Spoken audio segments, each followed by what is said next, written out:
संधारित्रों का संयोजन।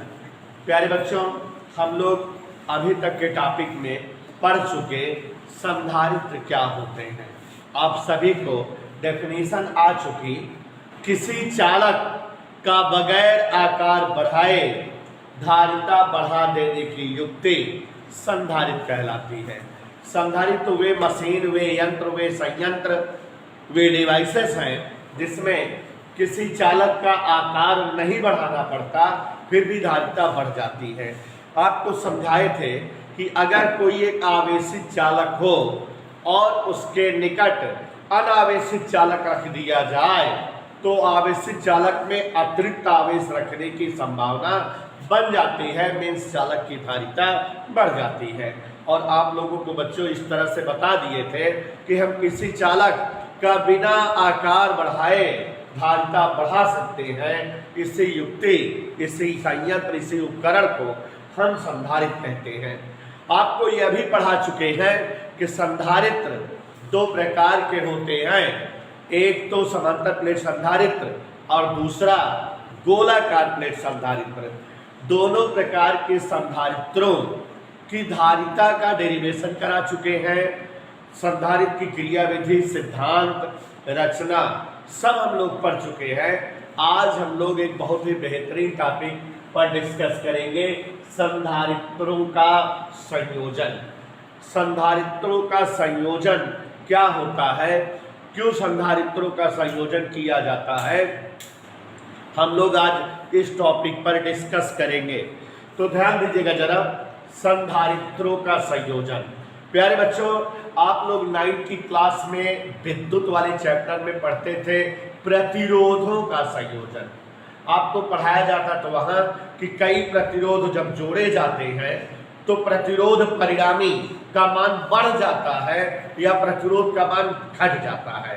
परिपथ में शामिल प्रतिरोधों का मान बढ़ाने हेतु या प्रतिरोधों का मान घटाने हेतु हम कई प्रकार के प्रतिरोधों को आपस में संयुक्त करते हैं, संयोजित करते हैं।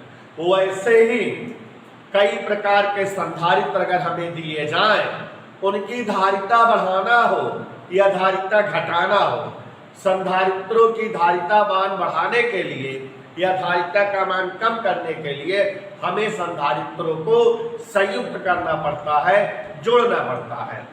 जैसे वहां पढ़े थे बेटा, प्रतिरोधों का संयोजन दो प्रकार का था, याद होगा सबका, श्रेणी संयोजन, समांतर संयोजन। श्रेणी संयोजन का अलग डेरिवेशन हुआ था, सैदार बराबर R1 धन R2 धन R3। समांतर संयोजन का डेरिवेशन हुआ था 1/R बराबर 1/R1 plus 1/R2 plus 1/R3। ये हमारा जो है प्रतिरोध संयोजन 9th की क्लास में था। सेम उसी तरह से यहाँ बेटा मैं आपको संधारित्रों का संयोजन पढ़ाऊंगा। कई संधारित्र का जोड़े जाना संधारित्रों का संयोजन कहलाता है। कई संधारित्र हम जोड़कर उनकी धारिता बढ़ाते हैं या धारिता घटाते हैं। संधारित्रों की परिणामी धारिता को ज्यादा से ज्यादा करने या धारिता को कम से कम करने के लिए हमें संधारित्रों का संयोजन करना होता है। हम संधारित्रों को दो तरह से जोड़ते हैं, श्रेणी संयोजन में या समांतर संयोजन में। जैसे कि प्रतिरोध का संयोजन हुआ था, तो यहां हम लोग एक लाइन लिख सकते हैं, संधारित्रों का जोड़े जाना, संयुक्त किया जाना संधारित्रों का संयोजन कहलाता है। और बच्चों, कई संधारित्र जोड़ के परिणामी धारिता का मान हम घटाते हैं या बढ़ाते हैं। संधारित्रों को परस्पर संयोजित करके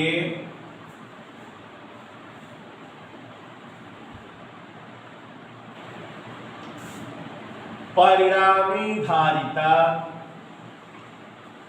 संधारित्रों को परस्पर संयोजित करके परिणामी धारिता का मान बढ़ाया या घटाया जाता है। कहने का मतलब हुआ कि हम कई संधारित्र जब जोड़ते हैं तो परिणामी धारिता बढ़ भी सकती है और परिणामी धारिता घट भी सकती है। तो धारिता घटाना होता है तब भी संयोजन किया जाता है, धारिता का मान बढ़ाना होता है तब भी संयोजन किया जाता है। तो इस तरह से जो है हम लोग संधारित्रों का संयोजन धारिता बढ़ाने या धारिता घटाने के पर्पज में करते हैं। संधारित्रों का संयोजन बच्चों दो तरह से होता है, श्रेणी संयोजन और संधारित्रों का समांतर संयोजन। श्रेणी संयोजन और समांतर संयोजन। देखो बच्चों, अभी इसके पहले हम लोगों ने समांतर प्लेट संधारित्र की धारिता का व्यंजक प्राप्त किया था। जो बच्चे की क्लास लिए रहे होंगे, डेरिवेशन बड़ा टफ था। हमने बताया था कि इसके बाद वाले सारे डेरिवेशन आप सबको समझ में आएंगे क्योंकि वो थोड़ा कठिन था ही। तो ये सब आज समझ में आएंगे। आपके सामने हमने 4-5 लाइन लिखा, सारी लाइनें आपको क्लियर हो जानी चाहिए। संधारित्रों को जोड़े जाना संधारित्रों का संयोजन कहलाता है। यानी कई संधारित्र हम जब जोड़ते हैं तो कई संधारित्र जब जोड़ते हैं तो संधारित्रों को जोड़ने की प्रक्रिया ही संधारित्रों का संयोजन कहलाती है। कई सारे संधारित्र आपस में जोड़ो, उन्हें संयुक्त करो, इसी प्रक्रिया को संधारित्रों का संयोजन कहते हैं। संधारित्रों के संयोजन की प्रक्रिया में धारिता का मान या तो बढ़ जाता है या तो धारिता का मान घटता है। हम धारिता को बढ़ाने और धारिता को घटाने दोनों काम करने के लिए संधारित्रों का संयोजन करते हैं। और संधारित्रों का संयोजन कई प्रकार का होता है, दो, श्रेणी संयोजन और समांतर संयोजन। समझ गए होंगे, एक प्रकार के संयोजन के दौरान धारिता बढ़कर मिलती होगी और दूसरे प्रकार के संयोजन के दौरान धारिता घट कर मिलती होगी। मतलब हमारे पास अगर कई संधारित्र हो, मान लो 5 माइक्रोफैराड के कई संधारित्र हो, हम उनको अगर एक तरीके से जोड़ेंगे तो परिणामी धारिता ज्यादा हो जाएगी, 50-60 हो जाएगी। या किसी दूसरे स्टाइल से जोड़ेंगे तो परिणामी धारिता घट जाएगी, 1 माइक्रोफैराड या आधा माइक्रोफैराड हो जाएगी। डिपेंड करता है संयोजन की स्टाइल पर। तो आज आपको यही सिखाएंगे कि संधारित्रों का संयोजन कैसे होता है और हर प्रकार के संयोजन के दौरान धारिता कैसे बढ़ती है या कैसे घटती है, ये हम लोग देखेंगे। तो बच्चों, संधारित्रों का संयोजन दो प्रकार का होता है। पहला संयोजन है श्रेणी संयोजन और दूसरा संयोजन है समांतर संयोजन। तो सबसे पहले हम पढ़ेंगे श्रेणी संयोजन के बारे में कि श्रेणी संयोजन संधारित्रों का कैसा होता है। श्रेणी संयोजन, सबसे पहले हम श्रेणी संयोजन के बारे में पढ़ेंगे। देखो बच्चों, अगर कोई संधारित्र बनता है तो आपको संधारित्र की फिकर याद आनी चाहिए। हमने बताया है कि दुनिया का कोई संधारित्र रहेगा उसमें हमेशा कै प्लेटें रहेंगी, दो। पहली प्लेट किससे जुड़ी रहेगी, वैद्युत स्रोत से और आवेशित रहेगी, और दूसरी प्लेट जो अनावेशित रहेगी उसको किससे जोड़े रहेंगे, तो अब समझो कि जैसे ये एक संधारित्र है, अगर ये एक संधारित्र है, आप ध्यान से देखिए कि हमने ये एक संधारित्र आपके सम्मुख रखा है। ये संधारित्र की पहली प्लेट है और ये संधारित्र की, ऐसे ही आगे भी संधारित्र अगर हम रख दें, एक संधारित्र ये रख दें, पहली प्लेट दूसरी प्लेट, ढेर सारे संधारित्र ऐसे रख दें और उन्हें जोड़ना शुरू करें कोई सुचालक तार से, लेकिन एक स्पेशल स्टाइल में। ये जो पहला संधारित्र है, इसकी जो दूसरी प्लेट है, इसमें तार बांध करके इस तार को दूसरे वाले संधारित्र की पहली प्लेट से जोड़ दें। पहले संधारित्र की दूसरी प्लेट को दूसरे संधारित्र की पहली प्लेट से, और दूसरा जो संधारित्र है उसकी दूसरी प्लेट को अगले संधारित्र की पहली प्लेट से, और वो जो अगला संधारित्र है उसकी दूसरी प्लेट को अगले संधारित्र की पहली प्लेट से। इस तरह से सीरीज में हम अगर संधारित्रों को जोड़ते हैं तो संधारित्रों का यही संयोजन श्रेणी संयोजन कहलाता है। ऐसे नहीं समझ में आ रहा है, चित्र बना के दिखाएं तो क्लियर हो जाएगा। यहां पर देखिए जरा प्यारे बच्चों, अगर हम आपके सामने एक संधारित्र बनाए अगर जो है सैद्धांतिक फिगर। यहाँ देखो जरा सभी लोग, कोई एक संधारित्र मान ले रहे हैं, यह संधारित्र है और यह संधारित्र की प्लेट x है और यह संधारित्र की प्लेट y है। आप सभी के सामने एक संधारित्र बना हुआ है जिसकी एक प्लेट क्या है x, दूसरी प्लेट क्या है। और बच्चों इस संधारित्र की पहली प्लेट को हम कहीं स्रोत से जोड़कर प्लस Q आवेश दिए हैं, यहाँ प्लस आवेश ऐसे इस पर एक समान रूप से वितरित है। इस संधारित्र की धारिता मान लेते हैं C1 है। आपके सामने एक संधारित्र रखे हैं। संधारित्र की खासियत क्या है कि इस संधारित्र का निर्माण दो प्लेटों से दिखाई दे रहा है। पहली प्लेट का नाम बोलो और दूसरी प्लेट का नाम। इस संधारित्र की धारिता कितनी है?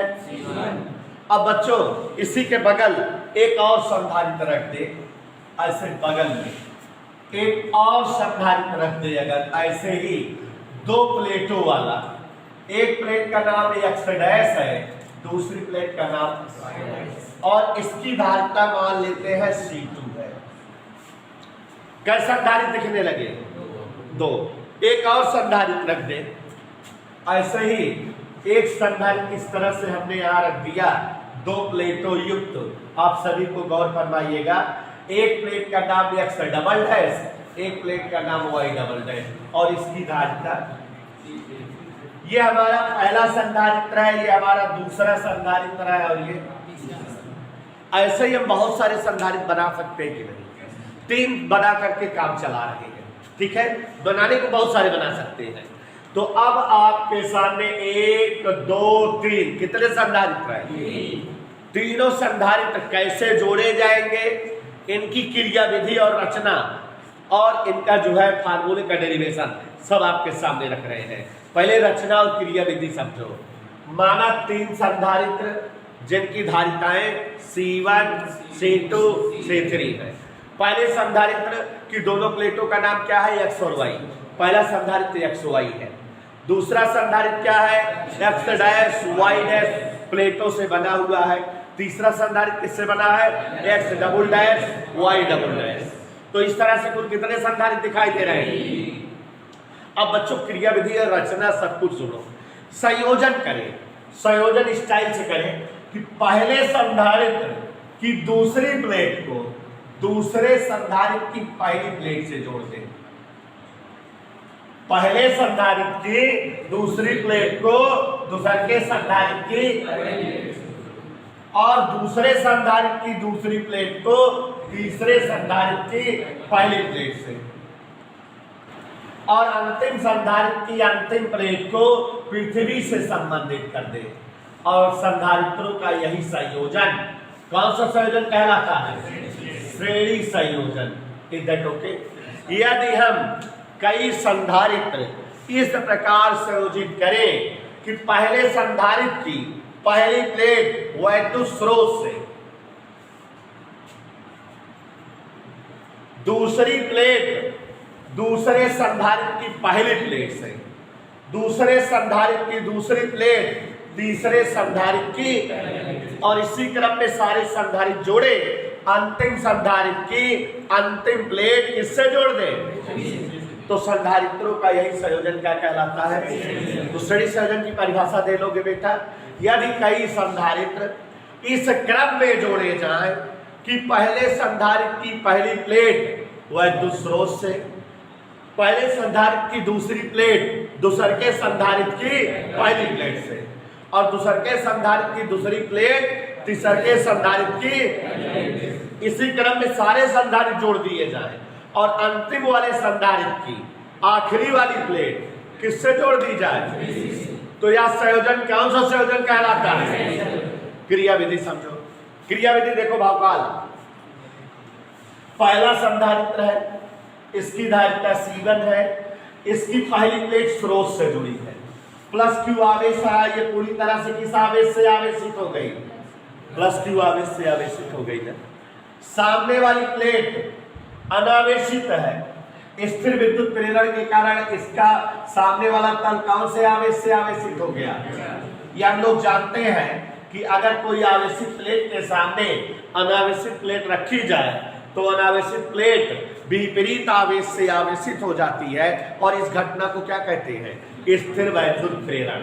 तो यहाँ स्थिर वैद्युत प्रेरण के कारण ये वाली प्लेट का भीतरी तल किस आवेश से आवेशित हो गया? और इस प्रकार दोनों प्लेटों के बीच कुछ ना कुछ विभवांतर बन गया ना। मान लेते हैं दोनों प्लेटों के बीच विभवांतर बन गया V1 इधर टू।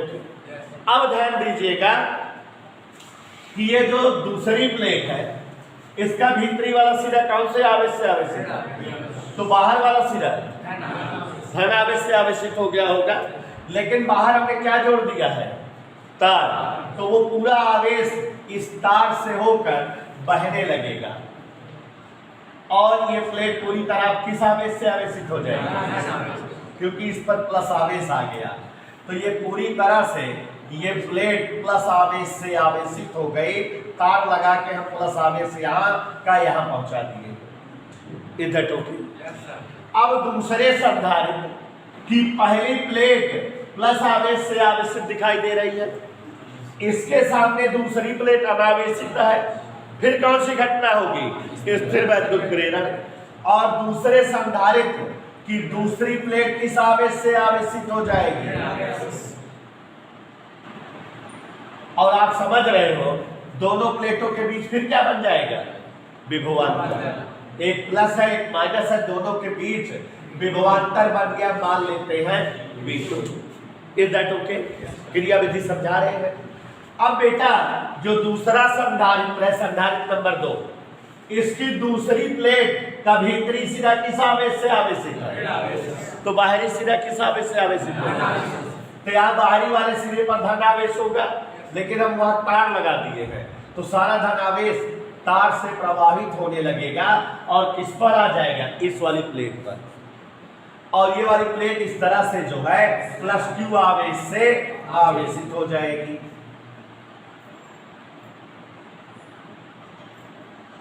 इसके सामने वाली प्लेट स्थिर विद्युत प्रेरण के कारण किस आवेश से आवेशित हो जाएगी? तो यहाँ इधर जो है भीतर की ओर ऋणावेश बन गया। और बच्चों दोनों प्लेटों के मध्य फिर पर्याप्त क्या हो गया? यहाँ दूसरा जो संधारित्र की जो दूसरी प्लेट है भीतरी तल इसका किस आवेश से आवेशित है? तो बाहरी तल किस आवेश से आवेशित हो जाएगा? लेकिन ये किससे जुड़ी है? तो सारे धन आवेश क्या हो जाएंगे? समाप्त हो जाएंगे। क्यों समाप्त हो जाएंगे? जैसे यहाँ धन आवेश बना, मान लो यहाँ 10 धन आवेश बना, माने 10 इलेक्ट्रॉन की कमी बनी। धन आवेश मतलब इलेक्ट्रॉन कमी। और ये प्लेट जुड़ी है पृथ्वी से, तो पृथ्वी तो इलेक्ट्रॉन का सागर होती है, तो पृथ्वी से इलेक्ट्रॉन आएंगे और इस जो है कमी को पूर्ण कर देंगे। यहाँ पर जो है पूरी तरह से इलेक्ट्रॉन की कमी समाप्त हो जाएगी, मतलब ये प्लेट पूरी तरह से निरावेशित दिखेगी। ये संधारित्रों का श्रेणी संयोजन है। चित्र भी है माने रचना है, क्रिया विधि भी है। हमने बताया कि किस तरह से संधारित्रों का श्रेणी संयोजन होता है और उसमें कैसे क्रिया होती है, कौन सा संधारित्र किस प्रकार के आवेश से आवेशित होता है और उनके प्लेटों के मध्य विभवांतर क्या बनता है। एक बार हम फिर से बता रहे हैं, संधारित्रों का जोड़े जाना संधारित्रों का संयोजन कहलाता है। हम कई संधारित्र को जोड़कर परिणामी धारिता अधिकतम या न्यूनतम करते हैं। संधारित्रों को जोड़ने से परिणामी धारिता बढ़कर या घटकर मिलती है। संधारित्रों को कितने प्रकार से संयोजित किया जाता है? 2 प्रकार से, श्रेणी क्रम में और समांतर क्रम में। यदि कई संधारित्र इस प्रकार जोड़े जाएं कि पहले संधारित्र की दूसरी प्लेट दूसरे संधारित्र की पहली प्लेट से और दूसरे संधारित्र की दूसरी प्लेट तीसरे संधारित्र की पहली प्लेट से और तीसरे संधारित्र की दूसरी प्लेट ऐसे ही अगले संधारित्र की पहली प्लेट से, और इस प्रकार अंतिम वाले संधारित्र की दूसरी वाली प्लेट पृथ्वी से जुड़ी हो, तो संधारित्रों का यह संयोजन। चित्र बना के दिखा रहे, माना 3 संधारित्र जिनकी धारिताएं C1, C2, C3 और जिनकी प्लेटें XY, X डैश और X double dash, Y double dash है।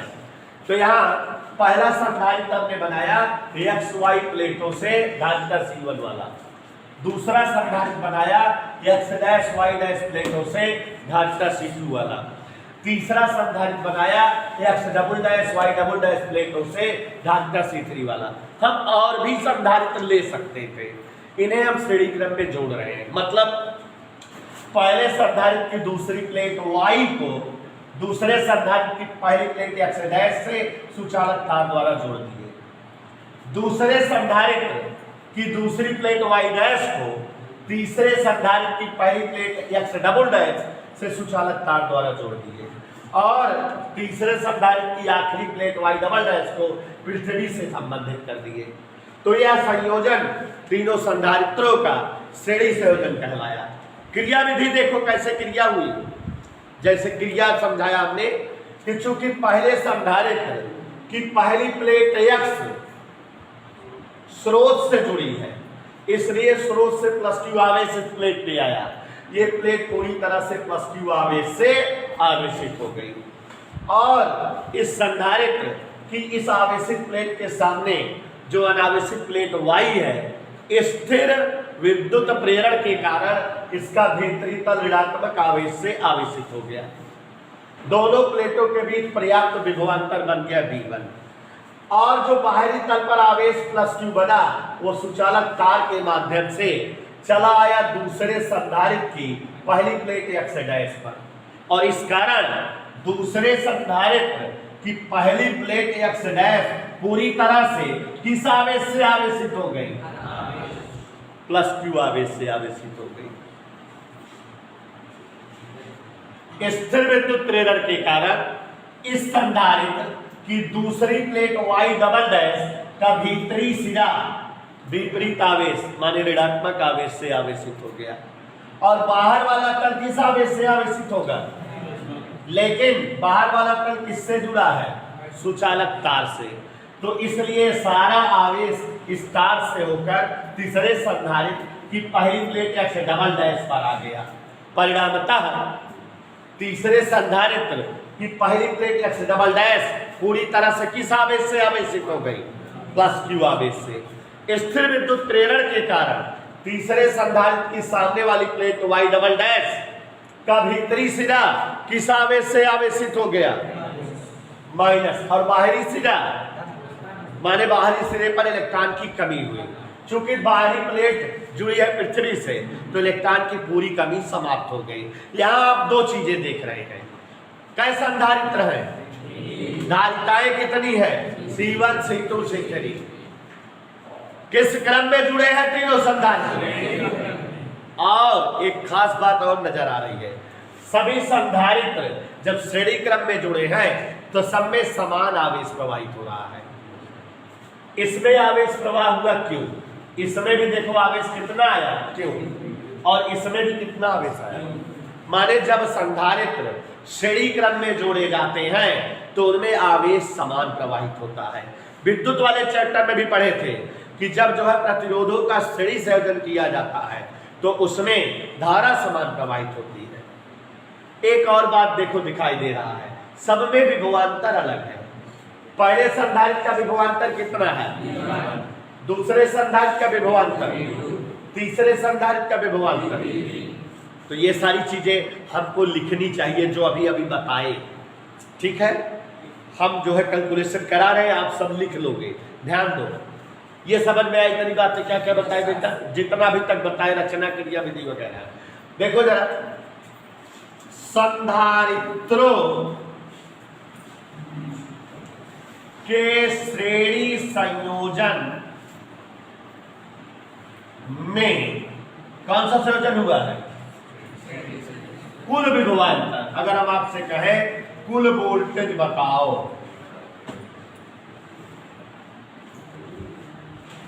पहले संधारित्र का विभवांतर, दूसरे संधारित्र का, तीसरे का, टोटल क्या हो जाएगा?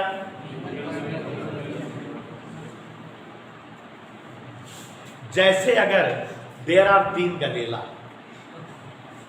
अगर कहीं 3 गदेला हो और हम बुलाएं, कहें चल दीवार का धक्का मार, दीवार ढके, तो एक गदेला मान लो 5 न्यूटन ताकत से धकेल रहा हो, एक लड़का 8 न्यूटन ताकत से धकेल रहा हो और एकवा 7 न्यूटन ताकत से धकेल रहा हो। गौर फरमाइए मेरी बात को। हियर आर कै गदेला एंड धकेलिंग दीवार। पहला कितनी ताकत झोंक रहा है, दूसरा, तीसरा, माने दीवार कितनी ताकत खा रही है, तीनों घटा दे।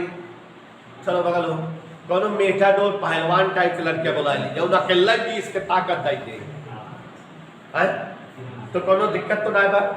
तो तीनों हटा के एक आदमी खड़ा कैसे किनारे, तो वैसे एक संधारित्र यह बा, एक यह बा, एक यह बा, तीनों हटा के कल्पना करी कि कौनो अकेले एक संधारित्र बा जो तीनों के शामिलात ताकत रखत बा, ओके धारिता सी बा और ओके वोल्टेज भी है। क्या कहा तही तीनों संधारित्र के बजाय ऐसे किसी संधारित्र की कल्पना करो जो तीनों को हटा करके रखा जा सके, जिसकी ताकत तीनों के इक्विवेलेंट हो, बराबर हो। यदि श्रेणी संयोजन के दौरान, इधर देखो, संधारित्रों के तुल्य संधारित्र की धारिता C व विभवांतर V हो। गौर से देखिएगा कि तीनों संधारित्र के स्थान पर हम कोई एक संधारित्र की कल्पना करें जिसकी धारिता C और विभवांतर, तो देखो V बराबर क्या आया है, यही आया। क्योंकि आप संधारित्र में धारिता और विभवांतर में संबंध पढ़े हैं। आपको हमने इसी चैप्टर पढ़ाया है कि C बराबर Q/V, आवेश और विभवांतर का अनुपात धारिता कहलाती है। C बराबर या Q बराबर से अच्छा गुणा कर दो C। तो चूंकि Q बराबर C × B, Q बराबर क्या होता है, तो अपने आप बताओ B बराबर क्या होगा।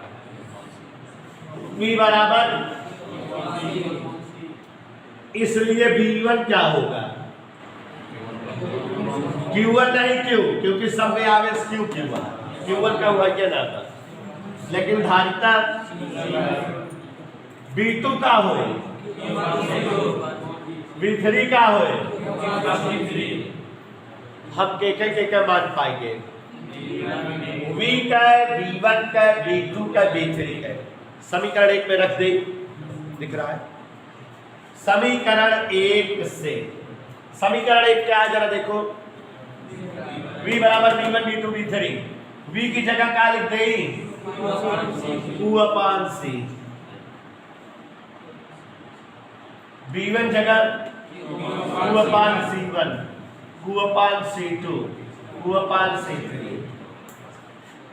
सब जगह Q दिखाता है, Q से भाग दे दी,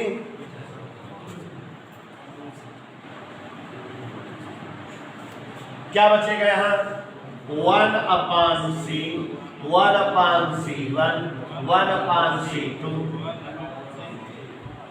प्यारे साथियों, ये संधारित्रों के श्रेणी संयोजन का फार्मूला आ गया।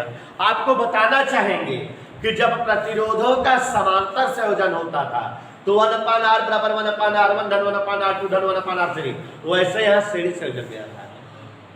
इसको अगर लैंग्वेज में बोलना हो तो कैसे बोलेंगे, संधारित्रों के श्रेणी संयोजन के दौरान प्रत्येक संधारित्र की धारिताओं के व्युत्क्रमों, 1/N है, प्रत्येक संधारित्र की धारिताओं के व्युत्क्रमों के योग का व्युत्क्रम ही तुल्य धारिता होती है।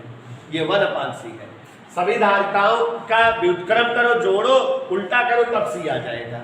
तो संधारित्र के श्रेणी संयोजन में प्रत्येक संधारित्र की धारिताओं के व्युत्क्रमों के योग का व्युत्क्रम परिणामी धारिता होती है, तुल्य धारिता होती है। और चूंकि यहाँ व्युत्क्रम में है तो इसका मतलब जब संधारित्र श्रेणी क्रम में जोड़े जाते हैं तो परिणामी धारिता घट जाती है। अगर कई संधारित्र दे दिए जाए और धारिता हमें कम करना रहे तो हम निश्चित तौर पर उन्हें किस क्रम में जोड़ेंगे। तो ये आप सभी को समझ में आ रहा है बेटा, कोई डाउट, कोई प्रॉब्लम, कोई समस्या नहीं होनी चाहिए। इस प्रकार संधारित्रों के श्रेणी संयोजन में तुल्य धारिता का व्यंजक हम लोग प्राप्त कर लिए। 1/c बराबर 1/c1 + 1/c2 + 1/c3। ये अगर 3 संधारित्र हैं तो इनके संयोजन के लिए तुल्य धारिता का व्यंजक हुआ। ऐसे अगर n संधारित्र होते, जैसे हमने 3 संधारित्र लेके बनाया है, ऐसे ही n संधारित्र होते तो तुल्य धारिता C के लिए क्या फार्मूला आता, 1/c बराबर 1/c1 + 1/c2 + 1/c3 + 1/c4 ...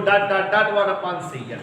और बच्चों ये भी समझ में आ रहा है कि संधारित्रों के श्रेणी संयोजन में तुल्य धारिता का मान पहले वाली धारिता से घट जाता है। तो जब धारिता को कम करना होता है तो संधारित्रों को श्रेणी क्रम में संयोजित करते हैं। अब हम लोग पढ़ेंगे संधारित्रों का समांतर संयोजन। और बच्चों इसी तरह से पढ़ेंगे कि कितने प्रकार से ये जो है समांतर संयोजन की क्रिया विधि क्या है, तुल्य धारिता क्या है, रचना क्या है, यही सब पढ़ेंगे। अगर हमें कई संधारित्र दे दिया जाए, 3 संधारित्र, 4 संधारित्र, 5 संधारित्र, चाहे जैठ ले ले, और जैसे एक संधारित्र हमारा ये इस तरह से है, ये एक संधारित्र है जिसकी धारिता C1 है, संधारित्र नंबर 1, प्लेट X है, प्लेट Y। सभी को दिखाई दे रहा है, हमने एक संधारित्र बनाया है C1 धारिता का प्लेट X और प्लेट Y से। ओके, एक संधारित्र अगर हम और आपको दे दे और वो संधारित्र जो है 2 प्लेटों, ये दूसरा संधारित्र है, धारिता C2 है, ये प्लेट X डैश और प्लेट Y डैश से मिलकर बना हो। अब हमारे को कितने संधारित्र दिखाई दे रहे हैं? 2। एक संधारित्र XY, दूसरा संधारित्र, धारिताएं दोनों की C1 C2। मान लो एक और संधारित्र दे दे, ऐसे हम कई सारे संधारित्र ले सकते हैं। एक और ये संधारित्र हमको दे दिया, तीसरा संधारित्र, धारिता C3, plate X double dash Y double dash. ऐसे ही हमें कई संधारित्र अगर दे दिया जाए, XY संधारित्र, धारिता C1, X dash Y dash संधारित्र, धारिता C2, X double dash Y double dash संधारित्र, धारिता C3। 3 ही संधारित्र ले रहे हैं, ऐसे असंख्य संधारित्र दे सकता है। और अगर हम इन संधारित्रों को इस तरह से जोड़ें किसी विशेष स्टाइल में कि सभी संधारित्र की पहली प्लेटें किसी एक स्थान से जुड़ी हो, जैसे स्थान A से प्रत्येक संधारित्र की पहली प्लेटें जुड़ी हैं, उल्टा गाड़ दी, A से सबका जोड़ दी, और दूसरी प्लेटें किसी दूसरे स्थान से जुड़ी हो, ऐसे। गौर से देखिए बच्चों, यदि हम कई संधारित्र इस प्रकार जोड़ें कि प्रत्येक संधारित्र की पहली प्लेटें किसी एक स्थान से और दूसरी प्लेटें किसी दूसरे स्थान से, पहला स्थान विद्युत स्रोत से जुड़ा हो, +Q आवेश मिल रहा हो, और दूसरा स्थान पृथ्वी से संबंधित हो, तो संधारित्रों का यही संयोजन संधारित्रों का श्रेणी संयोजन कहलाता, समांतर संयोजन कहलाता है। जब कई संधारित्र इस प्रकार जोड़े जाएं कि प्रत्येक संधारित्र की पहली प्लेटें किसी एक बिंदु से और दूसरी प्लेटें किसी दूसरे बिंदु से जुड़ी हो, पहले बिंदु का संबंध स्रोत से और दूसरे बिंदु का संबंध पृथ्वी से हो, तो संधारित्रों का यही संयोजन क्या कहलाता है? समांतर संयोजन। इधर टोके संधारित्रों का यही संयोजन कैसा संयोजन कहलाता है? अब इसकी क्रिया विधि समझो। यहाँ स्रोत से कितना आवेश चल रहा है? क्यों? कहां पर पहुंचा? A पर। जब ये +Q आवेश संधि A पर पहुंचा तो आपको दिखाई दे रहा है कि +Q आवेश बहते हुए जब A पर आया तो इसको प्रवाहित होने के लिए 3 रास्ते दिखने लगे। तो कुछ आवेश इसमें चला जाएगा, कुछ आवेश इधर वाले रास्ते में, कुछ आवेश जब जो है स्रोत से +q आवेश प्रवाहित होते हुए बिंदु ए तक पहुंचा, तो बिंदु ए पर इसको प्रवाहित होने के लिए 3 मार्ग था, इसलिए इसका जो है वैल्यूएशन 3 भागों में